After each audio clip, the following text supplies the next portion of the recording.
Hi and welcome back to another video of JPlay. I am Marcus, and as you can see today I'm going to tackle 4 Against the Great Old Ones, which is basically based on 4 Against Darkness, but of course comes with a, let's call it, H.P. Lovecraft Cthulhu kind of theme.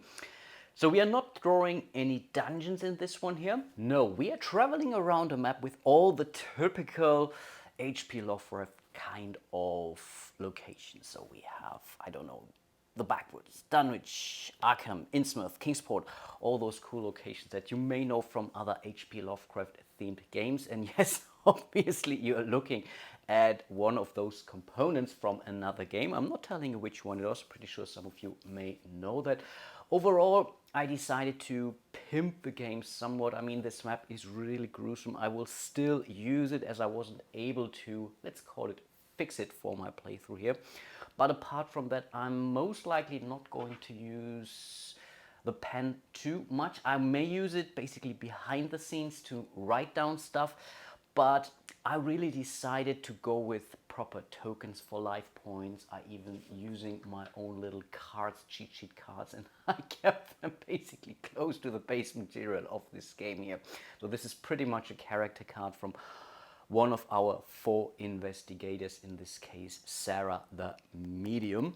As usual, I will explain you the game as I go, but maybe let's have a quick look at the basic concepts here. You control a team of investigators and helpers who will attempt to stop a dark cult from bringing unthinkable cosmic horror into our reality. A team of 4 investigators, that's basically the name of the game, 4 Against, has learned about this plot and has banded together to fight the cult and prevent the Great Ritual. The thing about this game is, and this is where it's relatively close to 4 Against Darkness, is you don't really necessarily know what it is we are trying to achieve today. We are trying to collect a bunch of clues, and guess what? I'm using some of those clue tokens for those as well.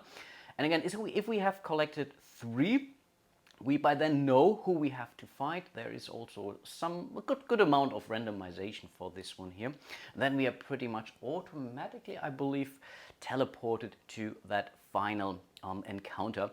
And I will not go through those. I mean, I think we have Shub-Niggurath, Nyarlathotep, Dagon, basically all the usual folks from H.P. Lovecraft. Honestly, I'm not so sure if I will ever even make it to that final one. I only played this game, I think, 1.5 times, so basically training sessions for me. I will still do some of these things incorrectly. I will forget certain abilities like in any other games I'm playing. But still, I'm very much looking forward to that here. And I think with that being said, we should be pretty much good to go. Maybe let's have a quick look at the 4 investigators we are starting the game with. Not necessarily the 4 investigators we are going to end the game with, because it's not unlikely that one or maybe several of those will die throughout the way. We can still get another one, so we can always, or not always, but in a lot of locations we can recruit more investigators, but they will always cost us time. And we only have 40 days, and everything that we do will basically cost us a day.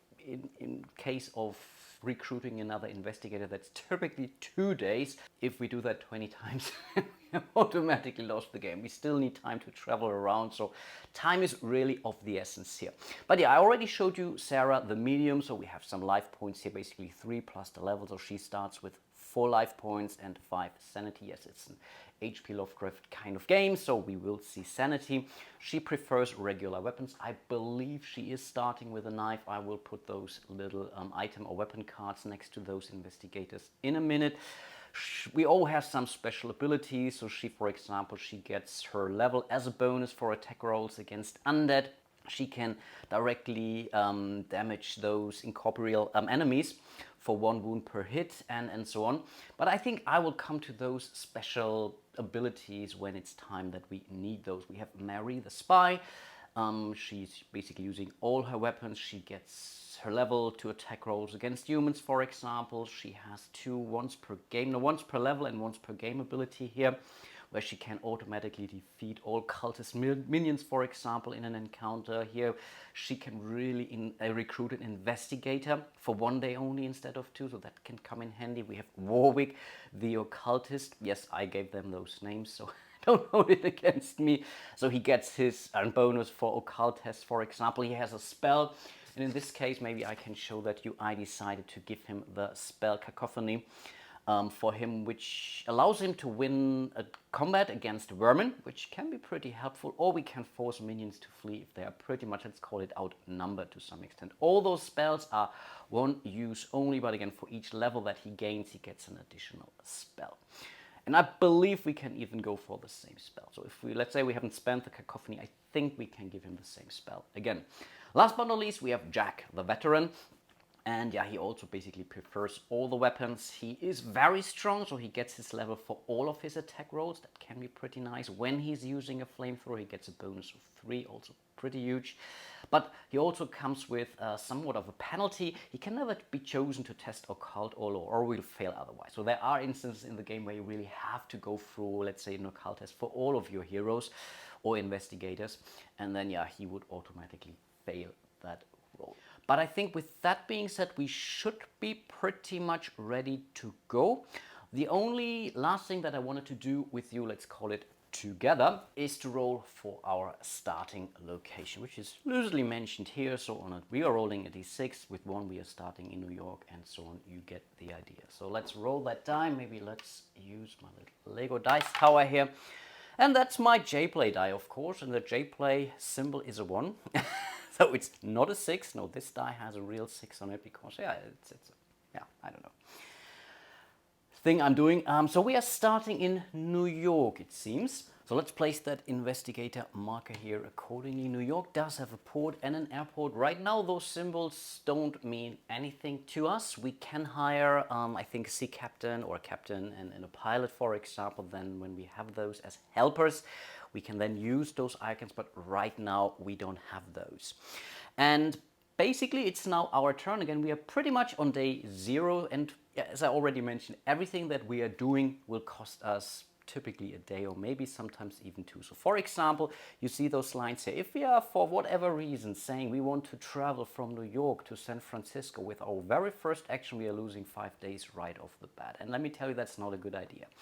So typically, if you are in one of those bigger locations, you want to look around and see if we can hire any helpers, maybe get more equipment. We don't have any currency. Our only currency in this game is typically time. Maybe there is another little currency, and that's the arcane items, because we can use those arcane items to trade them in for clues, either 2 of the same or 3 any arcane items. So this is one way getting clues, but there are also encounters which would allow us to get a clue right away. So let's see what we can do in New York, and we see that here on the appropriate page of the book. So it seems to be on page 50, and obviously, yes, I'm using the basically printed play version. I'm not even sure if there is a printed version out there, but I got this as a PDF. Okay, so we could rest. Right now we are not wounded, so let's not rest. We can equip, we can recruit, and of course we can investigate. I believe pretty much every location here allows us to do an investigation. It's a little bit more further outlined here. So for example, for the rest action, each investigator recovers 1 life and 1 sanity per day. So we could rest whatever, 2 days, and everyone would gain 2 and 2. And each helper recovers 1 life per day. Most of those helpers come with 1 life. Actually, equip would give us, for example, for 1 day, a baseball bat, a knife, a sword stick, which is mighty, a gun, or a rifle. Right now, all our heroes, our investigators, are equipped, and so there's right now not really a reason going for something special here. Then we have something like this. If against gangsters in the party we don't have a gangster, you can acquire a Tommy gun as part of the equip action. So this can be really nice. Tommy guns are amazing. I promise I will speed things up the farther we get, but I want to walk you through some of the capabilities. And most of the, let's say, major cities on the board will have relatively similar kind of activities.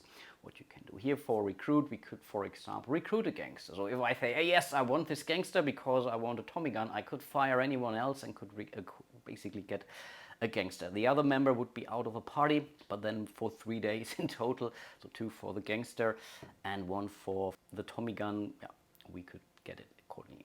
We could also go for helpers, which is also part of a recruit action. That also costs us only 1 day in the end, so we could go for 1 or 2 henchmen with 3 life. Okay, they have 3 life and 1 sanity. Again, having those henchmen could definitely help us. Or we could go for an airplane pilot. And the airplane pilot simply allows us to travel. While she is with the group, you can travel between Boston, New York, Chicago, San Francisco, Los Angeles, spending only 1 day per trip. Or we can investigate, of course. That also typically costs us 1 day. And quite honestly, having an airline pilot with us might be a huge thing to have. And we can also, do you see these little checkboxes here? So when we are now going for this airplane pilot, that's basically it. So if we lose the airplane pilot, we will not be able to gain another one in New York. Other cities might have one. For a matter of fact, I know that Chicago you can also recruit one. I'm pretty sure that most of those airport locations should have one. So I guess let's do that. So we are going for this helper here. This costs us 1 day basically, and I haven't yet figured out how to track that one down. I think I may have to go for dice or so, or I will simply use, that's the player sheet that comes with the game basically. So I marked some of those characters down, especially what weapons and equipment they're starting with. So I think let's track it here somewhere, right now. So I think we are doing a little mark up here. So that's our very first day of the game. Hooray! But this gave us an airplane pilot. I think they have a life of 1 and sanity of 1. So in this case, it doesn't really matter too much. So I don't have to write down anything. So if this pilot gets a wound or is losing 1 sanity, he will leave us right away. I have to assign those helpers, and I can have up to 4 helpers with me to any one of those characters. And I think in this case, for thematic reasons, I may want to assign this to Marie. So she's now, basically, she remembered a good old friend in New York, an airline pilot, who is now traveling with us. And this really will make our lives much, much easier. Like those investigators, we can pretty much dump them anytime, normally between encounters, that is, to make room for someone else. Let's say we have traveled to all the airport locations already and now we want more henchmen, or we want a captain instead, then we can basically always do that. Okay, and I think then we are spending 1 more day to investigate New York. This is now where you typically should know the game. And I don't. Again, I played it 1.5 times. I didn't win. That much is clear. But yeah, you should really know these things. And nowhere in the rules is it pretty much forbidden to whatever read ahead, for example, and make some travel arrangement. Because in the end, you don't want to play this as a memory game. But again, I want to explore this game with you, so I'm not really worrying about that too much. So winning, losing, I don't really care at this point in time. So let's simply roll. Basically, in most of the instances, you're rolling a 6-sided die to see what encounters. Sometimes you get bonuses or penalties, and yeah, typically the higher you roll, the better in those games. So yeah, let's roll that encounter die. And that's a 2. And again, we have to cross that off, so we cannot come here again. There is a page in the rules where there is a table which you can basically cross out instead. But yeah, let's not worry about that too much. It's a printed PDF, so it's okay. You contact an antiquarian called Randolph Carter. Carter tells the group about his investigations in the Dreamlands in Arkham and in a dilapidated cemetery in Florida. So again, we are rolling a d6. Okay, so wow, we are really rolling a lot. And that's a 2. Okay, what does a 2 mean? The next time an investigator visits the Dreamlands, the investigator can roll 2 times without testing sanity. So right now we don't really know yet what this means, but this is really something that we have to write down. And here I think this is where my normal character sheet comes into the picture. I don't really print a card for that, obviously, because that's so specific. I have to remember that somewhat else. And again, in this case, it doesn't really matter which one it is. It's the next investigator who visits the Dreamland. So not an immediate outcome, which says, okay, that's great, let's use it, but I'm relatively certain that this might be a good thing.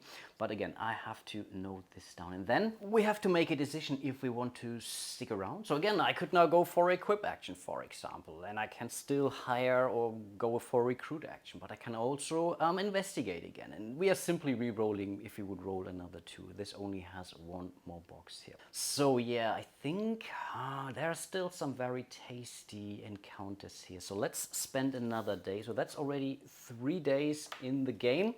So let's roll that one.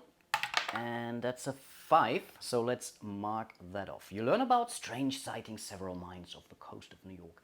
If a spy is in the group, yes, we do have spy. Marie is our spy. You can organize an expedition in a government submarine. How cool is that? Select an investigator to accompany the expedition. Doesn't have to be the spy. Exactly 3 days from now, the investigator will return to New York with tales of a terrifying underwater city. Minus D3 sanity to a minimum of 1. Wow, and a small ivory hat arcane item. If you don't have a spy, okay, you can return to this entry with a spy in the future. Okay, and we can then basically go in there without rolling for that. Okay, 3 days from now. The good thing really is we could get our very first arcane item, which in this case is an arcane hat. But again, I mentioned that arcane items are the way to victory because we can transform those into clues. And with our second encounter, that's pretty great.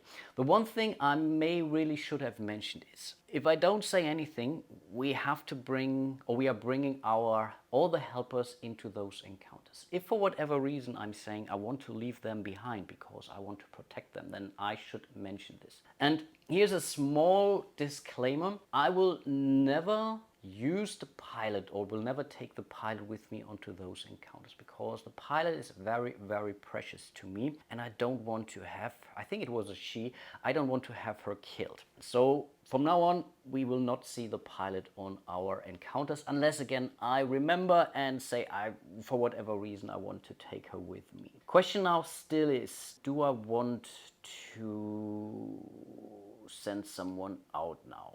I mean, Warwick could afford that. Again, we are losing up to 3 sanity, which for him is okay. He has 5 right now, so basically he starts with 4 plus level, and the level is always 0. The thing now is, do I want to spend 3 days? Oh no, that's a good point. No. In fact, I can do other stuff in between while he is away. That's important. That's really important. That's one of those instances where you could, in theory, now recruit someone else that takes the space. So right now, basically, Warwick is out of the game then if we are sending him out. But we could, for example, recruit someone else to take his place, and then he will be back. And then we can always choose to return him, or if we are completely happy with the new guy, then we can basically send Warwick again for good. Then he's then really out of the game. That makes it even more compelling now. And I think we do. So we are using this token here. I will place it on Warwick. So right now we are only at 3, but again, he will return to us exactly 3 days from now. We could travel on, but for whatever reason, I think we should stick around now here. And maybe let's simply roll once or twice again. Maybe we will also get 1 more helper, or 2 helpers in this case. Let's do that. So we are spending 1 more day let's go for another encounter for now.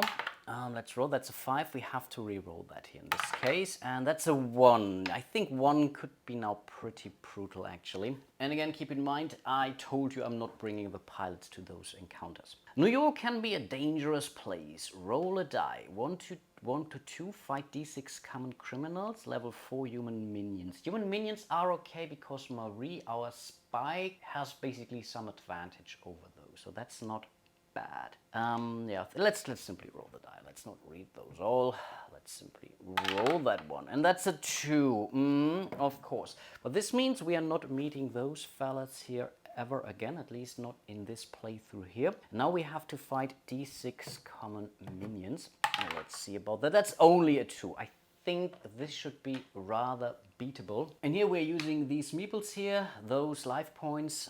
4 shows the level of those, so that's our 2 hit value pretty much. And as they are not ambushing us or surprising us, we get to attack first. We choose the order of things. Again, Warwick is not with us. The pilot also didn't join us. But I think let's simply start with Marie, who gets a +1 on her attack rolls against humans anyway. Those are human minions. Her level, again, is only 1 in this case. And maybe I should also mark it down somehow. Should I maybe use those dollar markers here? I think so. Why not? This is her first level. Lovely. And I will do that for the other characters as well, of course. Then she's also using her gun, which gives her also an addition, because it's a mighty weapon that gives an additional 1 on her roll. So she basically gets a +2, which isn't bad. And again, her to hit value is the 4 of those minions. Okay then, let's fight some minions. And in this case, I will use those awesome Arkham Horror dice that a kind viewer has gifted me some time ago. Thanks, Patrice, again for those. And again, we are hopefully hoping for a 6, for example. A 6 would be amazing in this case.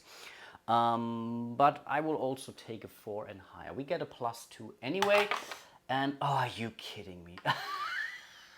That's a great start. So 1 + 2 is 3. We are comparing it against a level of 4, which means no, we didn't hit.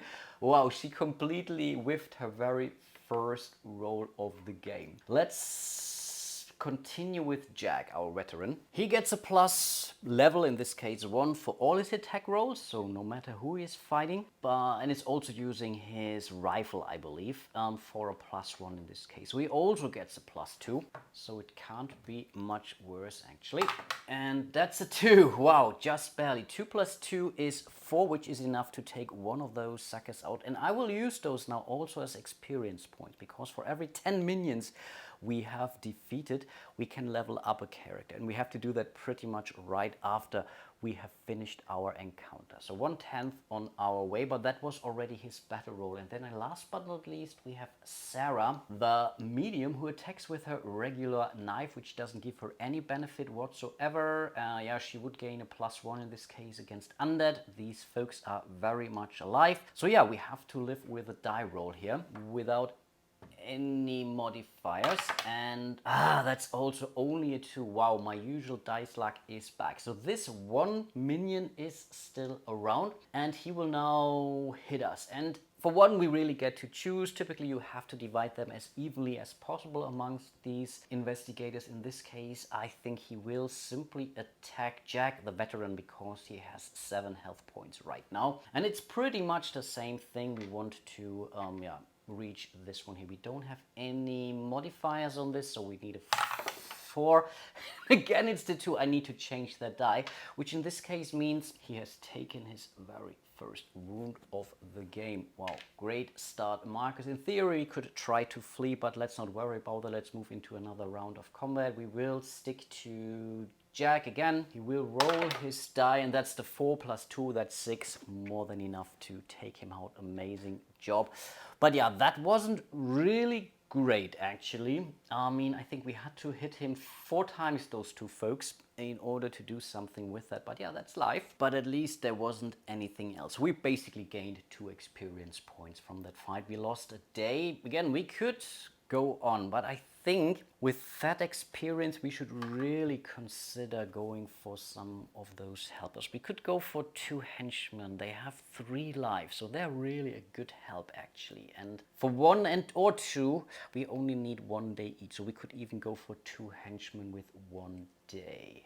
Let's do that. So we are going for, and we can do that even multiple times actually, but we already have spent 5 days of the game, but at least we do have some helpers now. And yeah, I had to write this down now, because I believe these henchmen and some of those come with other special abilities here. They come with a +1 on attack test, so that's not nothing. And I think in this case we will simply assign those to Jack, our veteran. Let's spend another, I think, last day in New York. After this one, Warwick will return from his expedition. So let's see what we are rolling. And we are going for an investigate action. Yeah, we can investigate the 1 several times actually. And that is a 1 again. Oh. And yeah, then we have to basically roll the thing. So it's getting tougher. So that much is clear. So hanging out longer and longer makes it more possible that we are either going for cooler stuff. So that's also, we could have rolled a 6, for example, after rerolls, or we could also run into dangerous stuff. So in this case, we have to fight D6 gangsters. They have L4 human minions. One of them has a Tommy gun, so he adds a +3 to his attack. His attack must defend against... His target must defend against level 7. I think there is nothing we can do to defend from a level 7, actually, right? Yeah.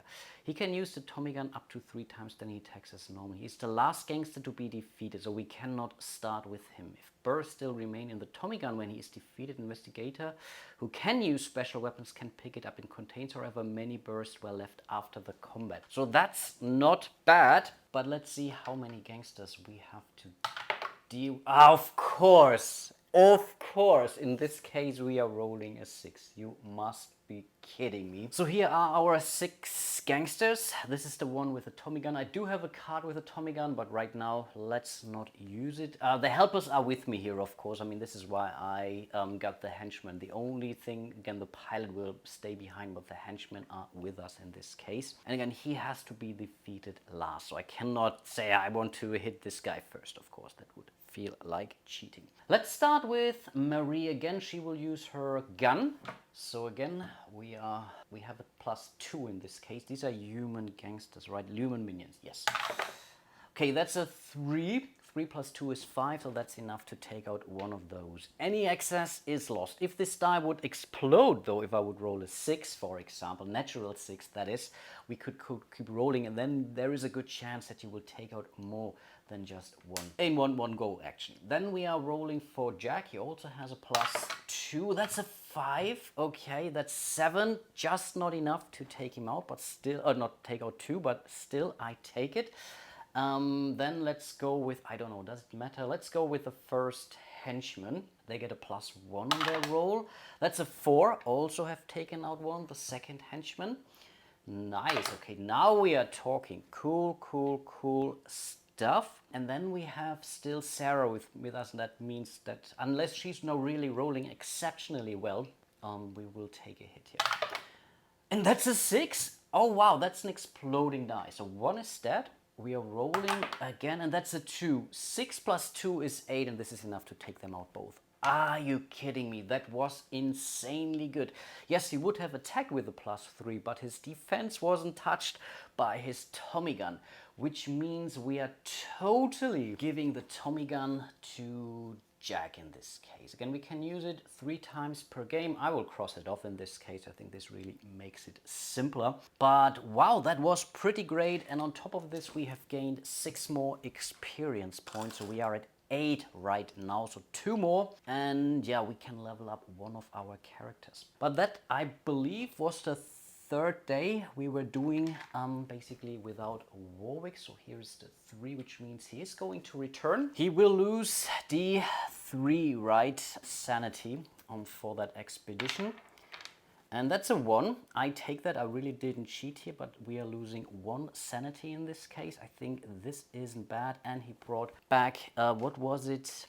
A small ivory hat, an arcane item, which is the first we got. So yeah, let's use those tokens here. I've noted down what those are. I'm relatively certain I will not find a small ivory hat again in the whole game, but who knows? So we are basically complete again. And we have really experienced a lot in New York. So I guess it's really time to move on. Question is, where are we going? I mean, we could use our pilot to whatever, travel anywhere with an airport. So we could go to Los Angeles. It would typically take us 6 days to travel there on our own. I believe I've never been to Los Angeles in this game.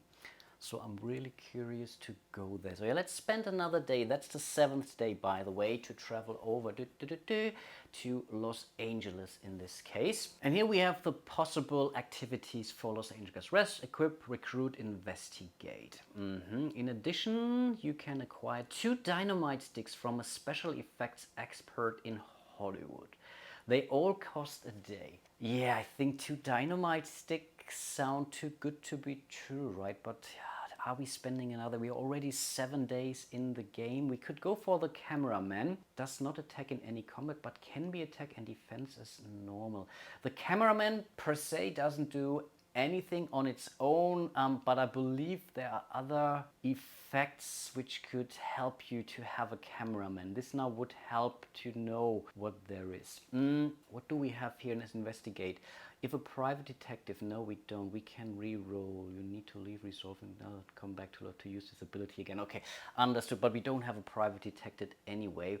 We could go for 1 to 3 aspiring actors or actresses. If a cameraman is present, they add +2 to their and can participate in combat against bosses. So that's good to know. Maybe I should know that, write that down somewhat. So maybe if I know where I have to meet, I might travel back to Los Angeles and get these folks to me. +2 attack rolls and can participate in combat against bosses. That's pretty huge. Typically, those helpers do not join you in a fight against bosses, that is.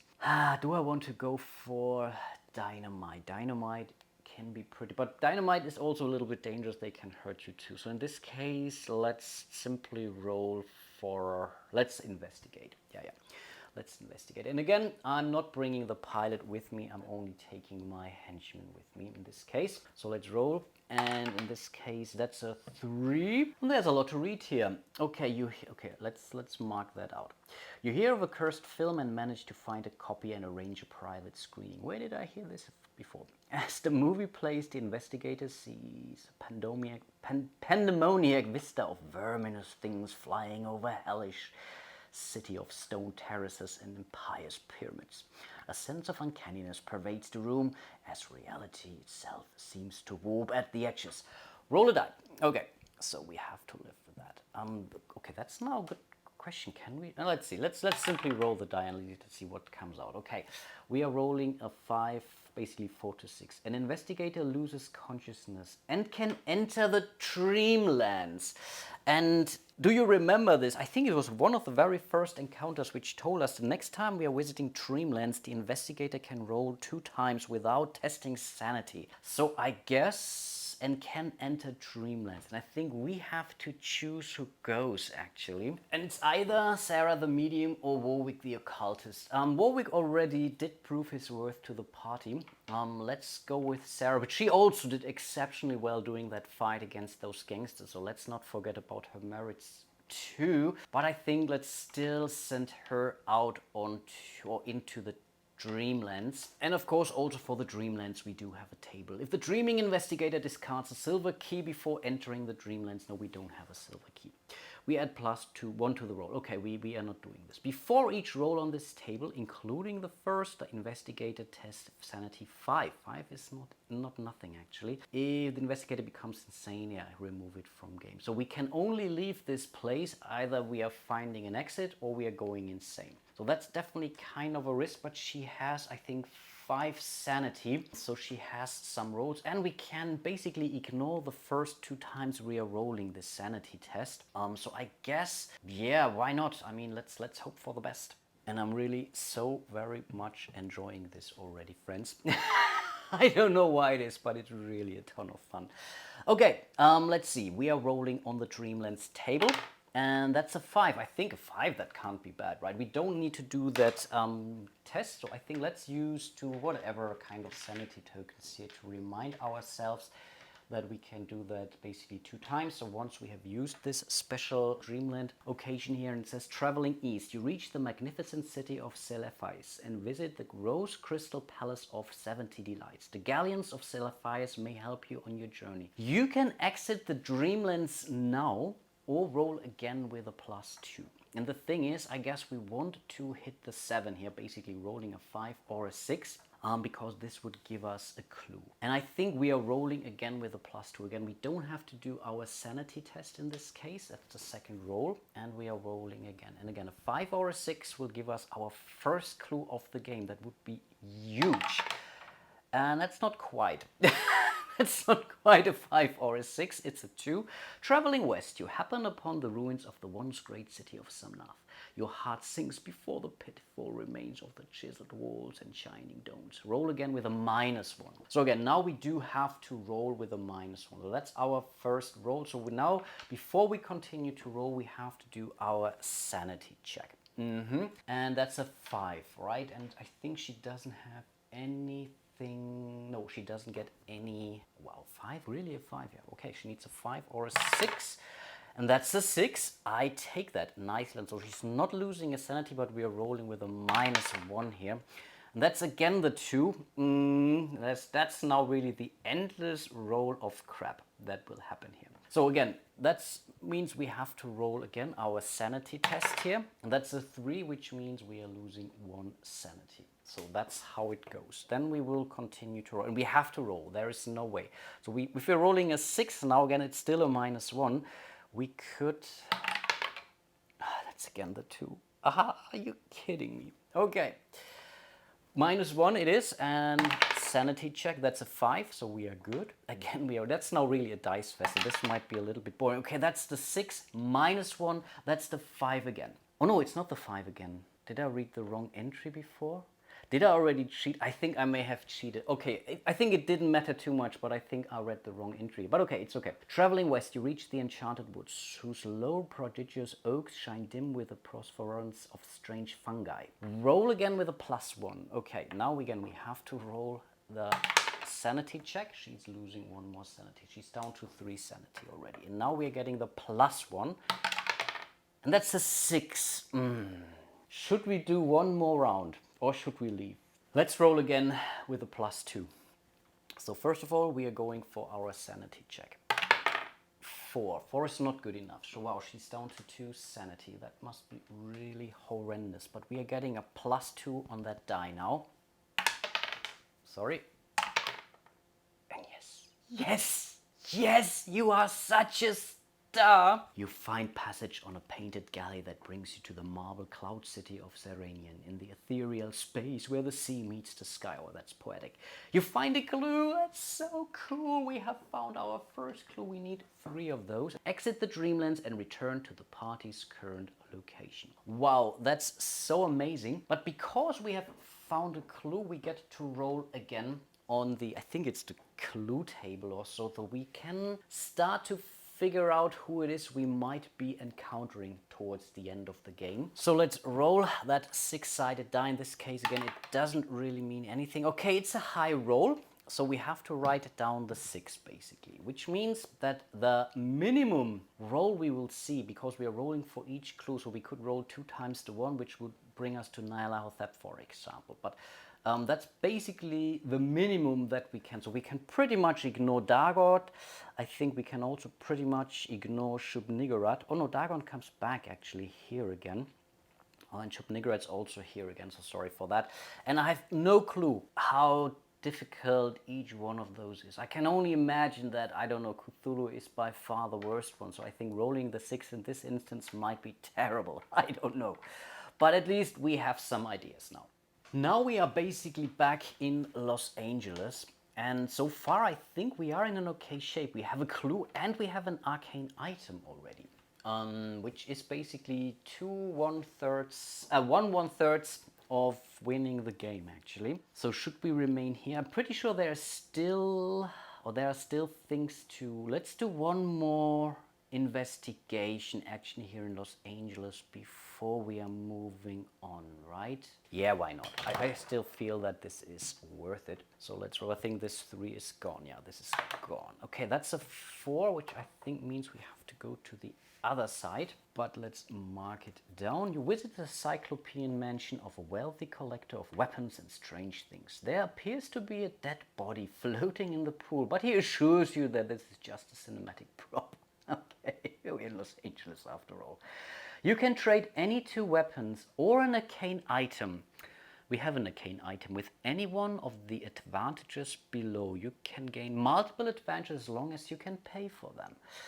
Flamethrower isn't bad. We have a Tommy gun with a modified Crook's tube, which is an experimental weapon. Can someone use experimental weapons? I don't know, actually. I really don't know. I think not.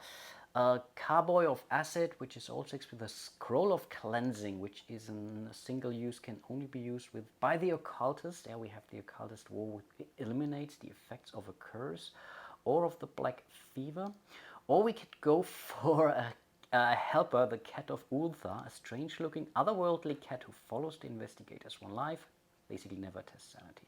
It never attacks. If it dies in combat, a cloud of mystical cats appears out of thin air to avenge it. Inflicts 3 wounds on the enemies. We do have weapons. Any 2 weapons. I think this is not bad. The silver dagger, it's a regular weapon, but it could mean something somewhere. Maybe we are fighting a vampire. I don't know. But I really do like the cat, actually. I think we are spending... Marie has a knife. And I think Jack, the veteran who has 2 weapons anyway, or 3 weapons in total, will also give away his bayonet. And I think for that we are going to get the helper, the Cat of Ultha, which is now basically our 4th helper. Again, we can only have 4, but I still think I like that. So here's the cat, and I think we are giving it to Sarah, who will be our cat lady in this playthrough. And then I have to think if I want to remain in Los Angeles. I think we have spent 8 days so far. Yeah, let's stay 1 more day. Let's roll the die again, and that's a 4. No, we have to re-roll the 4. We have already met the collector, and that's a 2. Did we have the 2 already? No, it's not the 2. Let's see what we get. Let's mark it off. You encounter a strange-looking, vaguely simian man, Arthur Jeremy. And I should notice, I should be really clearer. I will bring the cat with me as well. And maybe I will bring them all now. Let's not worry about that. The vaguely simian man, Arthur Jeremy, who is a collector of strange items. Oh wow, there are a lot of collectors around here, looking for information about his family. If you own the German family tree, read on. Otherwise, the encounter ends here, but while in there, you can choose this entry instead of rolling as your activity for the day. Okay, I will mark it down here, and I think we will also note it down somewhere else on my character sheet, but that's basically the encounter for the day, and I think now it's time to move on. As we still have the pilot, of course I could move to San Francisco. We could move there for 1 day anyway. So maybe we should instead travel to Boston, because there is also a good chance that we might get a captain or so. Yeah, let's for 1 day travel to Boston. That's basically 10 days of the playthrough already. So 1/4 of the game is already over on its own. And after day 40, if it then did not get our 3rd clue, we automatically lose the game. Let's have a quick look at what it is we can do in Boston. Again, rest, equip, recruit, investigate. So we can rest. That's now really something we should try to consider, because Sarah lost an awful lot of sanity. So maybe at least once, because Jack lost 1 health, Warwick lost 1 sanity as well. So I think this could be a potential thing to do. In addition, as a free action, the nurse, okay, we don't have the nurse with us. We can equip, so basically we could get more regular items. We have seen those. They are not necessarily more powerful, but we can use them to trade them, for example. Again, they are also kind of a currency. But I think right now, weapons-wise, we are okay, I think. And in addition, an investigator who can use an experimental weapons. Yeah, no, we don't have these kind of. I think the professor can do that. No, I think we don't have any.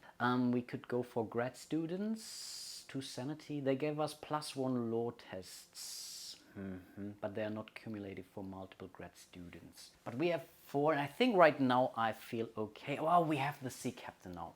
That's what I was thinking. While he's with the party, you can move between New York, Boston, Kingsport, and Innsmouth, spending only 1 day per trip. You can also travel between New York and New Orleans in 2 days. Oh, wait a second. Did I maybe play that incorrectly? And no, we are good. They all allow us to travel for 1 day. It's a plane after all, right? So, do we want the captain now with us? We have to get rid of a henchman for that. I definitely want to hold on to my Cat of Ultha. I really do like her a lot, actually. But I think, first of all, we are going to rest for a day. This is day 11 already. We can rest as many times as we want. 1 life and 1 sanity per day. And I think let's do that only once. So I will do that in a second. We don't have the nurse. And then I guess we are going for the sea captain, right? Of course, we could really travel to Innsmouth. Let's do that. So let's go for this helper here. This costs us another day, so that's 12 days in. And yeah, we will send the henchman. I think he has 2 life. I think I have to write that down too. 2 life, 1 sanity. So we have to dismiss this henchman. He might come back, who knows. And I think from now on, let's keep it simple. We will bring all our allies or helpers with us to encounters. And then I think it's time to roll the die once more. So that's day 13. We are going to investigate Boston. And that's a 4. So I think we have to tick it off. While investigating the neighborhood of Jamaica Plain, you explore the ancient mansion of the Delaporte family, abandoned since the last known descendant moved to England many years ago. Roll a d6. Okay, let's do that too. And that's a 5. And I'm pretty sure you can play this game multiple times and not know everything about it. The starting position alone will change your game each time you play that already on its own. So I think, yeah, you have a lot to explore. Okay, that was the 5 to 6. But I think we can, oh yeah, we have to live with that. So I think still there could be an effect which could tell me I can basically go to this particular entry again, but I cannot randomly roll for it. That's basically what it means. So in theory, I could still go in here. But a secret door reveals an underground catacomb inhabited by the cannibalistic descendants of the Delaporte. D6 plus 1 cannibals. Level 4 human minions. Okay, let's see about that. Now we are talking. I have to roll that again. That was a... Oh, wow. Okay. Yeah, that was basically 2 times the 1. So it's 2 cannibals. Let's use those. I don't know. Let's use a different color this time. But these are 2 folks, and I think they still are level 4, right? Level 4 minions, exactly. Do they have anything else? Every time a cannibal hits an investigator, 1 new cannibal emerges from the catacombs and immediately attacks. There is no limit to how many cannibals can join this combat. And here it says, exactly, you can return to this entry when you investigate in Boston without rolling as your activity for the day. If you complete any 2 of the fights above without fleeing, you find... Oh, okay, we can find an arcane item here. And discover an underground passage that must be used immediately. It leads to the entry 6 in this table. But that's weird. If you complete any two of the fights above. Okay, I got it. Okay, but then we have to go to the 6. If you choose the passage, go to entry 6 without rolling and without adding a day. Okay, so we can basically go to the table, not this table here, but the table below here. Okay, that could be, oh wow, wow, that's so cool. I like exploring stuff. I really like that a lot, but I think we have to fight. They're not ambushing us. And I think, yeah, let's totally start with Jack the veteran using his normal mighty rifle. So now it's time to use those Arkham Horror dice again. And again, he's adding a +2, right? Yes. And that's a 4 plus 2 is 6, so we are killing 1. Yeah, this one really on the roll was really easy. And then it's Marie who also rolls 2 because these are humans. That's 5 plus 2 is 7, so we are also taking out, and those are not going to hit us. So this encounter has ended, but this also means we have defeated 12 minions, so we can level up a character. And honestly, I do think our best bet would be Jack the veteran, because he gets a +2 on all his attack rolls. Because, yeah, when we're increasing his level, that is. So I think, yeah, let's try that. So we are spending all 10 of those in order to roll that die. And we have to roll higher than the current level. So in this case, it has to be at least a 2, that is. And that's a 4, which is good enough, which means we are now at level 2 for Jack the veteran. Nicely done, man. In the meantime, I noticed that I've forgotten to award my investigators with their rest action, but because he is now leveling up, his current and his maximum health increases by 1 because of the level. The maximum sanity also does increase, but not the current sanity. So that's a little bit weird and very inconsistent. That's something I typically don't like about games, if they are for whatever reason, inconsistent in the behavior. Because typically, why wouldn't... There might be balancing reasons, I don't know. But yeah, I would have preferred if that would have been consistent. So in theory, he could go up to 5 sanity, but yeah, he has to take another rest action. And I've already awarded or repaired the sanity, I think only the sanity loss for the other investigators in this case. Very, very nice. I can return to this encounter basically for another day, of course. And I think I want to do that, right?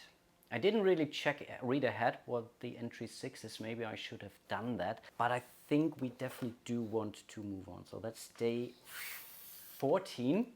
So we are rolling this now. So in this case, we really have to either this or that encounter. So it's either 1 to 2 or 3 to 5. So in this case, I think it's basically, we can extend it. It's a 50-50 chance. So now it says 1 to 3 are the reds and 3 to 4 are those it's Ghosts of Edward Delaporte. Okay, and of course it's Edward Delaporte. Oh, we have to test sanity first, and that's for everyone. Oh, we could lose now folks like crazy. Maybe not the Cat of Ulthai. Now I really said I am going to take all my folks with me. I really should have read. Okay, but I will not take it back now this time. So we are starting with our helpers. I think they all have a sanity of 1 actually. So let's start with a pilot. And yeah, the pilot needs a 4 at least. And the pilot is fine. Okay, that's, I think, really good. Then we are going for the henchman. He's also fine. Then we are going for the sea captain. And no, he's going crazy. So we have lost our sea captain without ever using him. And then we have to continue going for our investigators. Sarah, she's fine. Marie, she's fine. Jack, not so fine. So he's losing 1 of his precious. And then last but not least, it's Warwick. He's also not fine. Also losing his mind because of this incorporeal undead boss. Okay, that's a boss. Okay, that's now interesting question, because henchmen are not fighting with me against bosses. So does this mean I could have ignored to roll for their sanity test? So could the sea captain still with me basically? No, unfortunately it's not that easy. Unless otherwise specified, they do not attack bosses and are not attacked by them. So they are still around, but they are not engaging us. Okay, then that's clear. And I think this is already the fixed version of the rules, which I think there are really not a lot of questions open actually. If you find your information, most of the stuff is really in there. Okay, then let's bring out the ghost accordingly. So he comes with, what, 4 health, right? Yeah, 4 life. So this is now a little bit different than fighting against minions, but ultimately not really, actually. And in this case, I have to do something different. So he's also a level 4 incorporeal undead boss. Which now means that normally I need basically 2 hits to inflict 1 wound against that. With the exception of Sarah and Warwick, who can basically hit him 1 for 1 basically. And I think we don't have any other special weapons. I mean, we could use the exorcism now from Sarah, which allows us to either once per level remove curse, or once per level destroy 2 dead unminions, or deal 2 wounds on undead boss. So we are hitting him definitely, at least for 1, or maybe even 2 twice. But this is then her attack action, and I think I want to do that. Yeah, so she's spending her exorcism, which means she's rolling a d6 like normal, and on a 4 to 6 she's basically dealing 2 wounds to this fella, and not of course, but that's at least a guaranteed hit on him. But that was pretty much already her action, so she started. Then we are going to go with Warwick next, who also can damage incorporeal enemies. Yeah, with a regular, with his cane basically. Doesn't get anything, right? Plus L to O, no, only to occult test. Okay, he didn't make it, that's bad. Then we are going with Marie. She has a +2 still, But again, she needs to come to an 8 at least in order to do 2 hits on him, basically. And that's definitely not good enough. Same is true for Jack. And that's a 4, which would be okay, but that's only half a wound. And the game in this instance doesn't have really any memory, which means we are not doing anything. I think he only does 1 attack, actually. So in this case, we are hitting, let's go with Jack. I mean, he can afford that. I think he should be really beatable, actually. So Jack has to roll a 4 or more. Wow, he's taking a wound. That's not looking pretty, guys. And then we are definitely going on, that's for sure. So we will go with Sarah now. She can't use her exorcism again, unfortunately, but we are using her normal attack. Is he undead? He's undead, so she gets a +1. That's at least something. No, yeah, +1. And that's a 6. Okay, awesome. Exploding dice, don't forget that. That's 7 already. Well, let's do the... let's add the 1 afterwards. So we are rolling again. 7 +1 is 8. Awesome. These are 2 wounds. That's amazing. You're a star. And then we are doing Warwick. He can also hit him. And he fails. That's frustrating. Then we do Marie. That's a 5. No, that's not good enough. She's not dealing. No, she cannot deal with incorporeal wounds, enemies. And then it's Jack. No, that's also not good enough. So then again, Jack has to defend. And this time he makes it. Nicely done. And then again, we are rolling, basically going into our attack phase. Again, we are starting with Sarah. +1, 6. That's not a natural, it's not a natural 6, but it's still a 6, which is enough to take him out. Bosses are cool, of course, but they don't necessarily give us any XP. Only minions would allow us to trade them in for experience points. But that was very, very nice. We have lost some folks here, so unfortunately our sea captain ran away or went insane, I don't know. And yeah, wow, but that was cool. And I really do enjoy this game, such a big deal. Okay, so what did we do? We have returned. If you complete any 2 of the fights above without fleeing, we didn't flee, you find a random arcane item. Okay, awesome. So we even found an arcane item, and there is a table for that, of course. So let's roll that, and yeah, let's use the J-Play die here. And that's a 4, which in this case is a jade amulet representing a sphinx with semi-canine face. The item has a curse on it, of course. A medium can use an exorcism to remove the curse and turn the amulet into a normal arcane item. And we just spent our exorcism. You must be kidding me. Oh gosh, okay. Yeah, Otherwise, once assigned, yeah, we have to see. The amulet cannot be transferred to other investigators or discarded voluntarily. Should I have assigned it beforehand? I don't know. I think I would have given it to either Warwick or Sarah, actually. As Warwick already carries one, I think we would have given it to Sarah. So let's say Sarah has the item now, or the arcane item, yeah.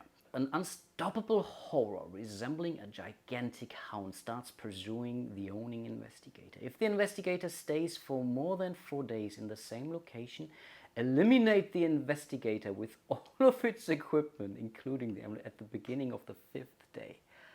I really have to remember that. The Jade Amulet is also removed from the game if any of the following applies. The text tells you that it is stolen. The party trades it with a collector for another arcane item, so this is allowed. It is traded for a clue as normal. Okay, we can still trade it away. That's cool. And if the owning investigator is removed from the game, leaving its equipment behind, the Jade Amulet can be assigned to another investigator with this curse still on it, if applicable. I think we can do the exorcism also later. So when she goes to level 2, for example, she gets her exorcism back. I think then we should be able to remove that. But okay, now she's carrying a cursed amulet. Lovely. But okay, here's her cursed amulet with the cat of Ultha. And again, we have... So this is also a placeholder for me so that I do remember that I have that. But we have 2 arcane items now. So with 1 more, we can trade them in, I believe, anytime actually, for a clue. And that would be our 2nd clue. So that's really not bad actually. So we got our arcane item, and then I would think there was still something left to do in Boston. This leads us to entry 6 now of this one, so I think we can cross this one off here. You reach a house in the north end hidden inside a labyrinth of silent and dark alleys. The house hosts the studio of the eccentric painter Richard Pickman. As you explore the place, you descend into the cellar, where a strange pit sits in the middle of the room. It connects to a honeycomb of passages extending under the entire city. A pack of monstrous semi-canine humanoids emerges from the pit and attacks. Test Sanity 4. Fight D6 to ghouls. They are hybrid minions. Okay, we don't get our bonus. And every time a ghoul hits, rolls D6 and inflict 1 extra wound. Wow! They are really bad. In future, when you investigate boss, you can choose to come to this entry instead of rolling as your activity. Test Sanity 3 every time instead of 4. The next visit you will D in the following time 3d6 and so on. So why would I do that? Unless I do want, more experience, I guess, right? Yeah. Exactly. That must be the thing. So yeah, let's roll the die. How many? I mean, we still have to go through the sanity check, but let's roll the die first. D6 plus 2. That's 4 ghouls, which sounds beatable. Level 4, right? But they don't have anything else. Only when they hit, then we have to roll. But we have to do the sanity roll first. I think, I really shouldn't have brought those folks. So yeah, let's start with the pilot then. So pilot, what was the sanity test? 4, right? And the pilot is gone. That's bad. So the pilot is gone. I mean, he served us well, but yeah, that's bad. Then we have the henchman still with us. Oh wow, and the henchman is also gone. Yeah, that's the risk. That's really the risk here. And then we have Sarah. She's also losing 1. Okay, going down to 2. Oof, that's cross. Marie, she's good.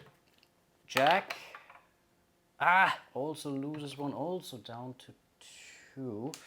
I have to do that now before I forget, actually. And then last but not least, we have Warwick, and he's also losing. Wow, they are pretty afraid, it seems. But finally, we can start to hit. We are not getting our +2 now for Marie, right? Only the 1 because it's no longer a human enemy, but okay, I have to live with that. So let's start with Marie. She gets a +1. That's at least something. And that's not good enough. That's a measly 1. Then we are doing Jack. He still has the +2 now because he's level 2. So he gets a +2 at least on his roll. Awesome. So that's 6 already. Let's continue to rolling. 10, 12. Wow. So he has taken out 2 of those ghouls on his own. Great job. Then we have Sarah with a 0, right? It's not undead, it's hybrid. Also awesome. She's also taken out 1 of those. And last but not least, we have Warwick, and he's also taking 1 out. Amazing. 4 experience points without having to take any hits. Cool stuff.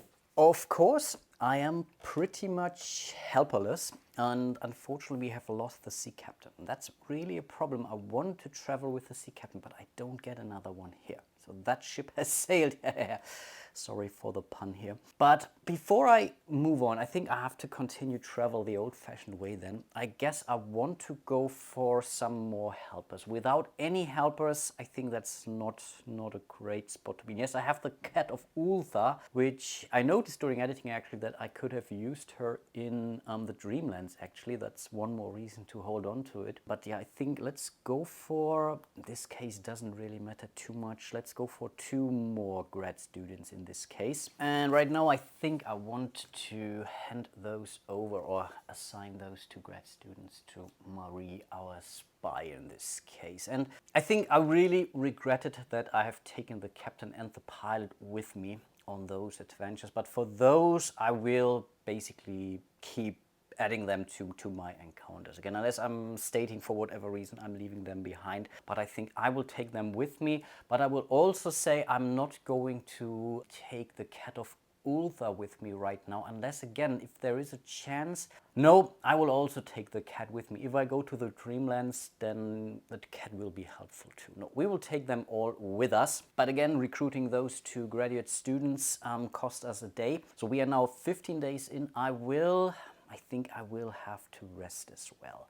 Yeah, I think especially the sanity is the main problem right now. Yeah, let's rest for one more day, so that's day 16. And this time I will hopefully remember to give them their actual tokens. And then I guess I will end it here. I'm relatively certain there is nothing more to gain here from this location, from Boston. So yeah, let's move on.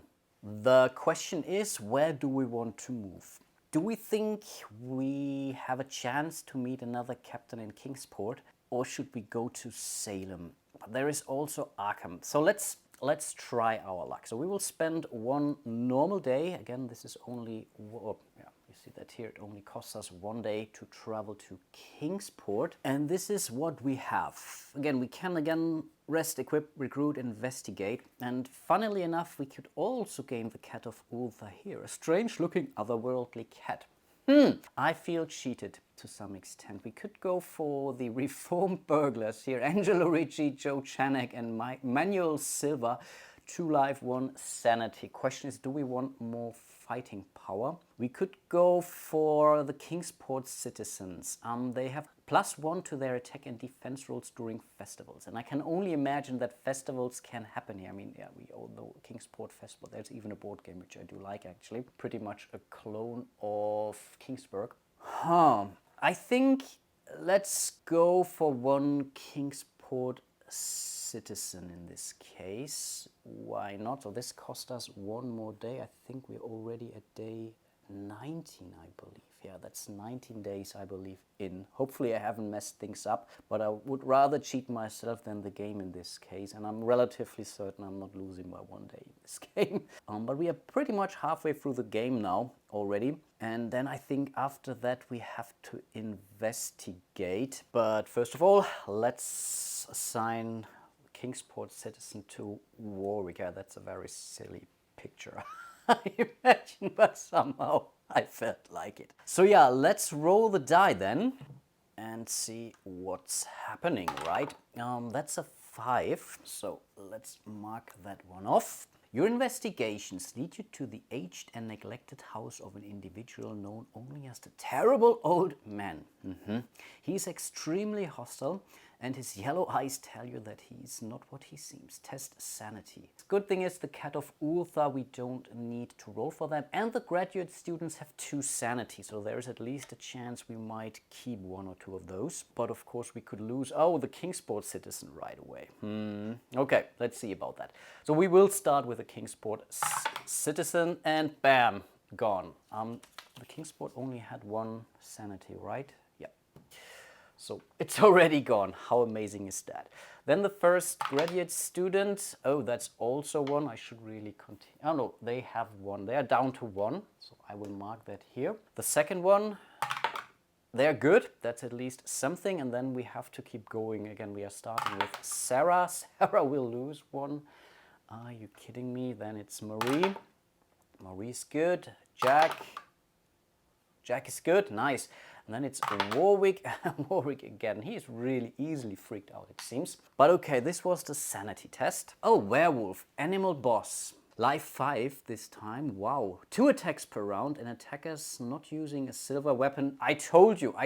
Require 2 hits in a single attack to cause a wound. Despite being helpers, reformed burglars can participate in this combat. Because of the magnetic stare of the werewolf, you cannot flee unless at least 2 investigators are killed in this combat. Wow. And at the end of the combat, win or flee, each investigator that was wounded rolls d6. Okay, in the order you choose. I will deal with the rest basically when we are through the fight. So let's set up everything accordingly. So here's the werewolf.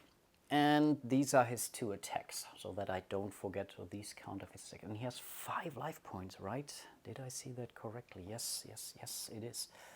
And also a level 5. Oof, that will be rather brutal, it seems.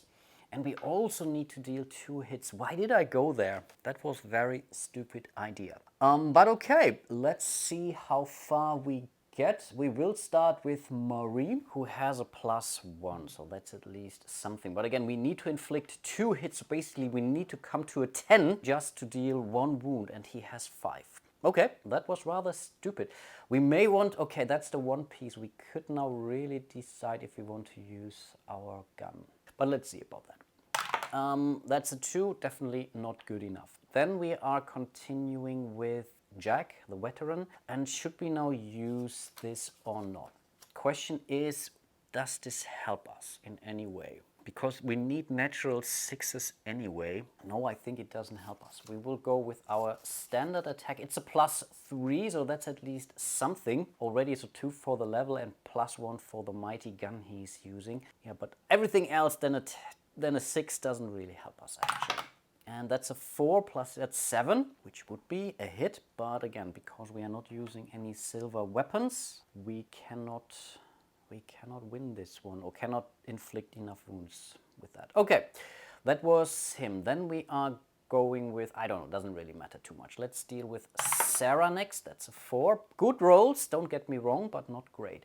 Then it's Warwick the Occultist. No, incorporeal enemies. Oh, you see, undead, but that wouldn't have, no, it's an animal boss. No, it's not undead. So Warwick, that's a 3. Okay, then I think, yeah, Cat of Ulthar is not actively attacking, but we are using the grad students for sure. First one, no. Second one, oh, 5. Awfully close, but not good enough. Which now means we have to assign both of those, again, as evenly as possible. And I will simply give them, yeah, to the grad student, for sure. One is going to the first grad student, the other attack is going to the second grad student. Oh no! Oh, whoa, whoa, whoa. What am I talking about? I illegally rolled. It's a boss. The burglars would have been able to fight, but the grad students not. So I cannot assign this to the grad students. So in this case, I will give it to Cat of Ulthar 1 hit, because we can get one here as well. And the other one simply has to go with Jack, the veteran. So let's see. We need a 5, basically. Oh, and the cat survives. Now we are rolling the 6. Oh, and then it's Jack, and Jack rolls a 5. Okay, he is good. They are both good. Nicely done. Not too bad. And then we keep going, right? So we will start with Marie again with her +1. That's a 6. Awesome. Okay, the thing now is we still need a good roll on this. Otherwise, it's still not good enough. I mean, we need 10 in order to do 1 wound on this fella. 9 plus the 1 we are getting from the mighty, that's the 10. Awesome. So we have dealt 1 damage. So that wasn't terrible. Then we do or carry on with Jack. That's a 2, not good enough. Then it's Sarah, not good enough. Then it's Warwick, also not good enough. Then we do the same thing. For now, we will leave it with the Cat of Ulthar and Jack. So first of all, it's the cat. She's not defending, which now means doesn't fight, but when killed is avenged by mystical cats who oh boy. I think also her. Yeah. Ah, okay, that's stupid. Yeah, also her, she wouldn't be allowed to participate in that fight, of course, because she's still a helper after all, and she will not fight or join a fight with the boss, right? So that was stupid. So I have to basically, then in this case, I would have given the attack to Marie. She didn't make it, so Marie will simply lose a life. Okay, easy as that. Then it's Jack who has to defend. And that's a 4. He's also losing a life, but right now he can still afford that. And then, yeah, we have to carry on, basically. So we only did 1 point of damage to the werewolf. So let's start again with Marie. That's a 4, not good enough. Then it's Jack. Definitely not good enough. And then, yeah, again, Sarah and Warwick. We could really die now. This will be terrible, folks. Then again, same thing. So 1 hit goes to Jack, the other goes to Marie for now. Again, we get to choose. Let's start with Jack. He's defending, that's nice. And Marie, she's also defending. Very, very nice. Good job. And then, yeah, let's move. That's definitely carry on. Again, we will start with Marie. That's a 1. Then it's Jack. It's a 2. Sarah, 6. Okay. The thing still is she doesn't have any bonus, so we basically need to roll at least a 4 on this one here. And that's a 5. I take that. I totally take that. So that's another hit on this fella. Cool stuff. And then last but not least, we have Warwick. That's a 3, not good enough. Okay, then he's hitting us back. So then, yeah, we do the same attack. So against Marie first, she did not defend, sorry. So she's losing 1 life. Then it's Jack, and this seems to be okay. Cool stuff. So we are still standing.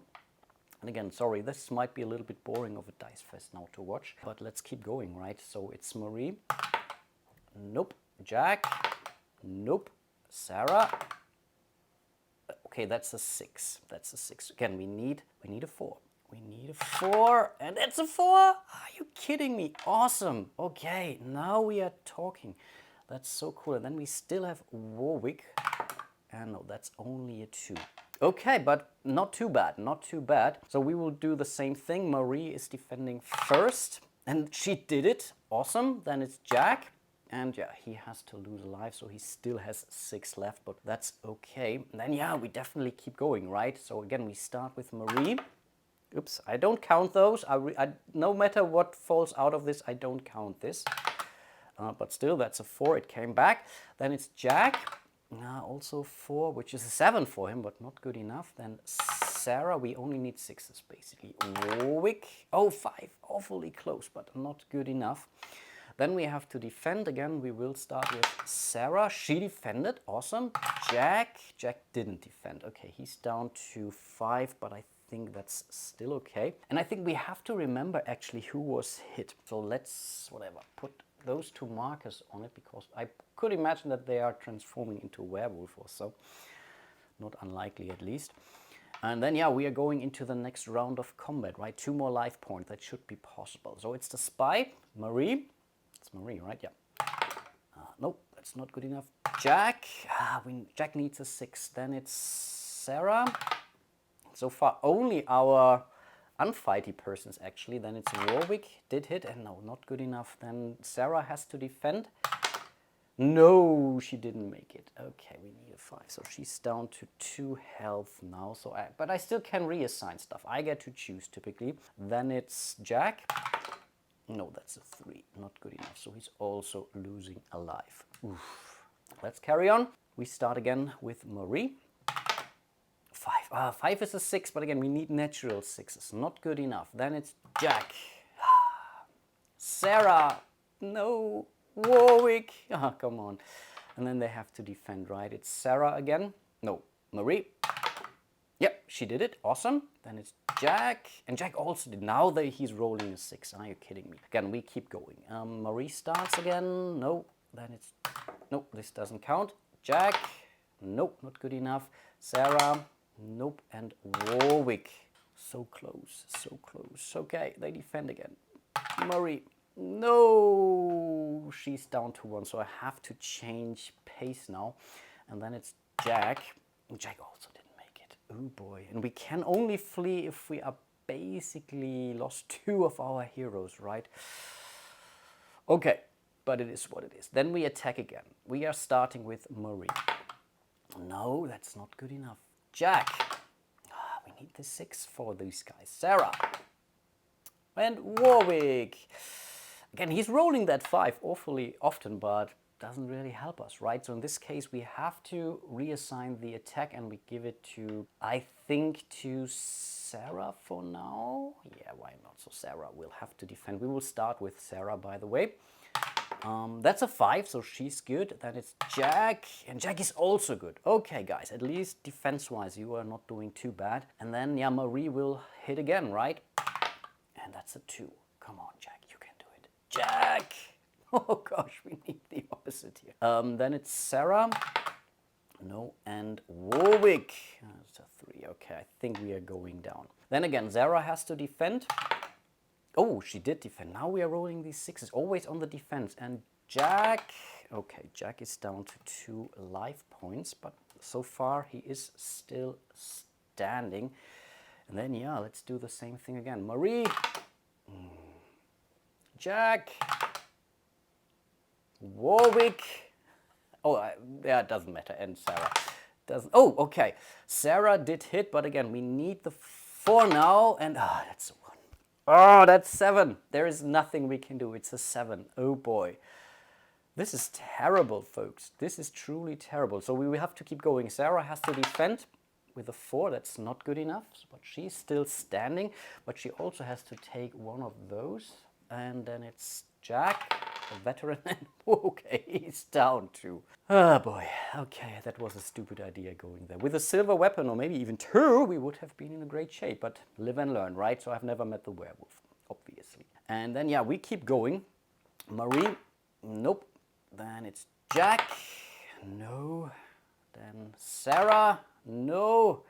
And Warwick, oh gosh, okay. So we are moving this one over to Warwick now, because I don't want to lose him just yet, I think at least, right? Yeah, let's not do that just yet. But again, we will start with Sarah. Nope, she's losing a life as well. I think we can lose them all now. That could be the problem, but I keep going. Then it's Warwick. And Warwick is also losing a life. That's the problem now. That's what I didn't think about, actually. But not taking it back now. I can change my mind now for the next attack round, of course. But yeah, that's what it is. Then Marie. 6. Okay, 6 is good. Let's do that. And a 5. That's basically 11 plus 1, that's 12. Okay, one more hit point. Oof. Okay, you can do that, guys. You can do that. And then it's still Jack. 4. 4 is close. Then it's Sarah. Close. And Warwick. And that's not good enough. And then they have to defend. So we start with Sarah again. Yeah, she defended. Awesome. Then it's Warwick. And he also has to take a wound. So they have all been bitten by the werewolf, by the way. Again, this can't be good, right? This simply can't be good. And then, yeah, we will keep going, right? Marie is hitting. Nope, that's not good enough. Then it's Jack. That's a 5. That's an 8. Why doesn't he have 4? 4 level. That would be so much easier. And then, yeah, I think we are going... doesn't matter. Sarah. Nope. And Warwick has to fight. Always these 5s. They're here to taunt me. And then, yeah, we keep going, right? Sarah is have to defend. No, she's also down to 1 health point. And then it's Warwick. And also down to 1 health. Which now means they're all down to 1 life point. That was a very tough fight. And I'm relatively certain it was very boring to watch so far. But wow. But... we cannot flee, so we have to keep going, right? That was Marie, yes. Then we continue with Jack. Are you kidding me? I think that's pretty much an auto kill because we are adding a +3. And for the exploding die, oh boy, that was so incredibly important. This werewolf is no more, but it really cost us dearly. And I'm pretty sure we are not done yet now, as we still have to roll for the curse of the werewolf. Only 1 investigator may acquire, that's at least something. And at the beginning of the 5th day from today, the character will turn into an exact copy of the werewolf above and will attack the group. You can drop the investigator as normal, fight it after the transformation, or remove the curse with an exorcism. But the thing is, we are not getting any experience points from these bosses. And that's quite honestly a rather lame thing, but this then also makes me understand why there are encounters where you can deliberately go just to fight minions, because they give you experience points in the end, right? But are you also saying we are not getting anything out of this? Ah, boy. Okay, let's do the rolls for our investigators now. They have all been bitten, so we have to roll for them all, and I will simply start with Sarah on a roll of 1 or 2, right? Oh, this doesn't count. It was a 1, but it doesn't count. It doesn't count. That's a 5. So Sarah is fine. Marie is fine. Now we're rolling the 6s. Then it's Jack. Oh, that was close. And then it's Warwick. And Warwick is basically being transformed into a werewolf after 5 days. So I will mark it accordingly, and then I think before we have to fight him, I think, right, You can drop the investigator as normal, fight it after that, or remove the curse with an exorcism. Okay, we still have some time, but this was really a horrendous encounter.